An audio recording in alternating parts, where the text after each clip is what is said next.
നേരെ നമുക്ക് കോട്ടയത്തേക്ക് കൂടി പോകാം. അവിടെ നിന്നും അഖിലാണ് ചേരുന്നത്. അഖില, കോട്ടയത്തെ താഴ്ന്ന പ്രദേശങ്ങളൊക്കെ കഴിഞ്ഞ ദിവസങ്ങളിൽ വെള്ളത്തിനടിയിലായിരുന്നു. ഈ നദികളിലെയൊക്കെ വെള്ളം ഇപ്പോൾ താഴ്ന്നിട്ടുണ്ടോ?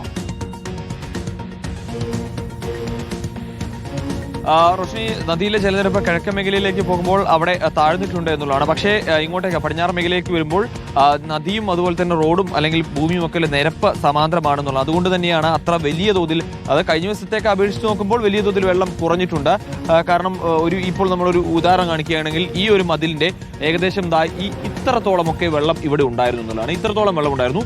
ഇത്രയും അടിയിലേക്ക് അത് താഴ്ന്നിട്ടുണ്ട്. പക്ഷേ ഇപ്പോഴും ഈ വീടുകളിലേക്ക്, താഴ്ന്ന പ്രദേശങ്ങളിൽ കിടക്കുന്ന വീടുകളിലേക്കും മൊത്തം വെള്ളത്തിലാണ് എന്നുള്ളതാണ്. നമ്മളിപ്പോൾ ഉള്ളത് വേളൂർ പാണമ്പടി കവലയിലാണ്. നമ്മൾ കഴിഞ്ഞ ദിവസം വേണൂരിലെ റോഡിലേക്കൊന്നും ഈ ഭാഗത്തേക്ക് വരാൻ പോലും കഴിയാത്ത രീതിയിൽ വെള്ളമായിരുന്നു എന്നുള്ളതാണ്. ഇപ്പോൾ എന്തായാലും ഇവിടേക്ക് എത്താൻ കഴിയുന്നതായ ഒരു വീടിനുള്ളിലേക്ക് നോക്കിക്കഴിഞ്ഞാൽ ആ വീടിനുള്ളിലേക്കൊക്കെ മൊത്തം ഇപ്പോഴും വെള്ളമാണ് എന്നുള്ളതാണ്. നമ്മൾ ഇറങ്ങിക്കഴിഞ്ഞാൽ മുട്ടിന്റെ അളവിൽ മുട്ടോളം ഒക്കെ വെള്ളം ഇപ്പോഴും ഈ വീടിനുള്ളിൽ ഉണ്ട് എന്നുള്ളത് തന്നെയാണ് ഏറ്റവും പ്രധാനപ്പെട്ട കാര്യം എന്ന് പറഞ്ഞാൽ. ഇതിനുള്ളിലുള്ള സാധനങ്ങളൊക്കെ തന്നെ നശിച്ചിട്ടുണ്ട്. ഇതിനുള്ളിലുണ്ടായിരുന്ന ഫ്രിഡ്ജിലൊക്കെ കേട് വന്നിട്ടുണ്ടോ എന്ന് അറിയില്ല. കാരണം ഇവർ പെട്ടെന്ന് തന്നെ ചാടിക്കേറി ഓടി പോകേണ്ട ഒരു സിറ്റുവേഷനിലേക്ക് കാര്യങ്ങൾ കൊണ്ടുചെന്ന് എത്തിച്ചു എന്നുള്ളതാണ്. കാരണം വളരെ പെട്ടെന്ന് തന്നെ വെള്ളം കയറി എന്നുള്ളതാണ് പറയുന്നത്. വീട്ടിലെ ചേട്ടൻ നമ്മോടൊപ്പം ഉണ്ട്. ചേട്ടാ, ഇതിപ്പോ അന്ന് എന്താ സംഭവിച്ചു? പെട്ടെന്ന് തന്നെ വെള്ളം കയറി? അന്ന് രാവിലെ അത്യാവശ്യം ചെറിയൊരു വെള്ളക്കയറ്റം ഉള്ളായിരുന്നു. അത് കഴിഞ്ഞിട്ട് ഒരു 10:30-11 മണി നല്ലപോലെ വെള്ളം ഇടിച്ചു കള്ളി കയറുമായിരുന്നു. വന്ന വരവ് നല്ല കയറ്റമാണ് വന്നിരുന്നത്. അത് നമ്മൾ പ്രതീക്ഷിക്കുന്നതിനും പെട്ടെന്നാണ് ഈ വെള്ളം കയറിയത്. 18-ലല്ലേ ഇതിനു മുമ്പ്? അല്ലെങ്കിൽ 18-ഓളം വെള്ളം ഉണ്ടോ? 18 അതിനേക്കാളും കൂടുതലാണ് വെള്ളം. ഇത് 18 അത്രയും വെള്ളം അല്ല ഇത്. അതിലും മേലെയാണ് ഈ വെള്ളം ഇത് കയറിയേക്കുന്നത്. കണ്ട നല്ല നമ്മൾ നോക്കി നിൽക്കുമ്പോഴാണ് ഈ വെള്ളം പൊങ്ങിക്കൊണ്ടിരുന്നത്. അപ്പൊ ശരിക്കും പറഞ്ഞാൽ ഇനിയാണ് ഇതിന്റെ ഒരു പ്രയാസം എന്ന് പറഞ്ഞാൽ, കാരണം ഇത് ക്ലീൻ ചെയ്തെടുക്കുക എന്ന് പറഞ്ഞ ഒരു വലിയ ശ്രമമല്ലേ? പിന്നെ ഇത് ഇനി കഴുകി ഇറക്കുക എന്ന് പറയുന്നത് ഇപ്പം കൊണ്ടില്ല, അട്ടയായിട്ട് എല്ലാ സംഭവങ്ങളും ഉണ്ട്. അതിന് ഇതെല്ലാം ഇറങ്ങി കഴിഞ്ഞാലേ ഉള്ളൂ നമ്മൾ ഡ്രസ്സിന്റെ ഇടയ്ക്ക് വല്ല പാമ്പോ എല്ലാം കയറി ഇരിപ്പുണ്ടോ എന്ന് നമുക്ക് അറിയത്തുള്ളൂ. നമ്മൾ ക്ലീൻ ചെയ്യുമ്പോൾ അറിയാൻ പറ്റൂ. ഇവിടുന്ന് ഈ റോഡിലോ എത്ര വീടുകൾ ഉണ്ടാവും ഏകദേശം? ഒരു 100-150 വീട് അടുത്തുണ്ട്, ഒറ്റ വഴി തന്നെ. ഓപ്പോസിറ്റുള്ള വഴിയിലേക്ക് സമാനമായി? തീർച്ചയായിട്ടും. പിന്നെ ഉണ്ട്. വീട്ടുകാരൊക്കെ ഇവിടെ ക്യാമ്പിലാണോ അതോ? കുറച്ച് പേര് ക്യാമ്പിൽ പോയിട്ട് കുറെ ബന്ധു വീട്ടുകളിൽ പോയിട്ടുണ്ട്. ഇപ്പം ഞങ്ങൾ ഇതുപോലെ മുകളിൽ ഇതുപോലെ കയറിയിരിക്കുന്നു. അങ്ങനെ അത്യാവശ്യം എല്ലാവരും അങ്ങോട്ടും ഇങ്ങോട്ടും മാറി നിൽക്കുന്നു.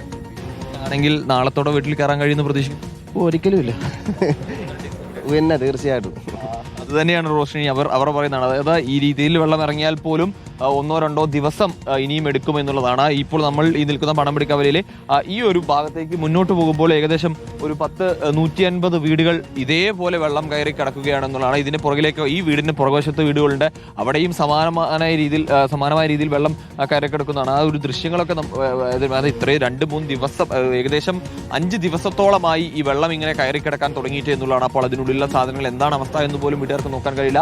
ഇതൊരു ഈ വശത്തേക്കാണ്. മറുവശത്തേക്ക് പോകുമ്പോൾ സമാനമായ രീതിയിൽ 100-150 വീട് പുഴയോട് ചേർന്നുള്ള ഭാഗത്തേക്ക് പോകുമ്പോൾ ഉണ്ട് എന്നുള്ളതാണ്. അങ്ങനെ വലിയ രീതിയിൽ നാശനഷ്ടം ഇപ്പോഴും 100 കണക്കിന് വീടുകൾ, അതായത് അപ്പർ കുട്ടനാടിന്റെ മേഖലയിലേക്ക് വരുമ്പോൾ, പടിഞ്ഞാറൻ മേഖല അപ്പർ കുട്ടനാട് ഭാഗത്തേക്ക് വരുമ്പോൾ അയമനം, തിരുവാർപ്പ്, കുമരകം, അതുപോലെ തന്നെ അർപ്പുക്കര തുടങ്ങിയ പഞ്ചായത്തുകളുടെയും ഒക്കെ തന്നെ അവസ്ഥ ഇതാണ് എന്നുള്ളതാണ്. ഇപ്പോഴും വെള്ളം പോയിട്ടില്ല. ആകെ ഈ കോട്ടയം നഗരത്തിനോട് ചേർന്നുള്ള ഭാഗങ്ങൾ അല്ലെങ്കിൽ ഉയർന്ന പ്രദേശങ്ങളിൽ മാത്രമാണ് ഈ വെള്ളം താഴ്ന്നു പോയിട്ടുള്ളത്. ഇപ്പോഴും താഴ്ന്ന പ്രദേശങ്ങൾ പൂർണ്ണമായും വെള്ളക്കെട്ടിനുള്ളിൽ തന്നെയാണെന്നാണ്. വീടിനുള്ളിൽ വെള്ളം കയറിയ ആളുകളൊക്കെ ക്ലീൻ ചെയ്ത് അതൊന്ന് റെഡിയാക്കി വരുന്നതേ ഉള്ളൂ എന്നുള്ളതാണ്. കാരണം വീടിനുള്ളിലേക്ക് കാര്യങ്ങൾ അത് ഏറ്റവും പ്രയാസമേറിയ, അല്ലെങ്കിൽ ഈ പടിഞ്ഞാറൻ മേഖലയിലുള്ള ആളുകൾ അവർ അനുഭവിക്കുന്ന വലിയ ദുരന്തം അല്ലെങ്കിൽ ദുരിതം എന്ന് പറയുന്നത് ഈ വീടുകളിൽ കയറിയ വെള്ളം അത് കഴുകിയെടുക്കുക അല്ലെങ്കിൽ അത് വൃത്തിയാക്കിയെടുക്കുക എന്നുള്ളത് തന്നെയാണ്. ഇപ്പോൾ ചില വീടുകൾ താഴ്ന്ന അല്ലെങ്കിൽ വെള്ളം താഴ്ന്ന വീടുകളിലൊക്കെ തന്നെ ആളുകൾ എത്തി തുടങ്ങിയിട്ടുണ്ട്. അവരൊക്കെ ഒന്ന് വെള്ളം ക്ലീൻ ആക്കി തുടങ്ങിയിട്ടുണ്ട്, അല്ലെങ്കിൽ അതിന്റെ ഒരു ക്ലീനിങ്ങും മറ്റു കാര്യങ്ങളൊക്കെ കഴിഞ്ഞിട്ടുണ്ട് എന്നാണ്. പക്ഷെ ഇപ്പോഴും നിരവധി വീടുകളിൽ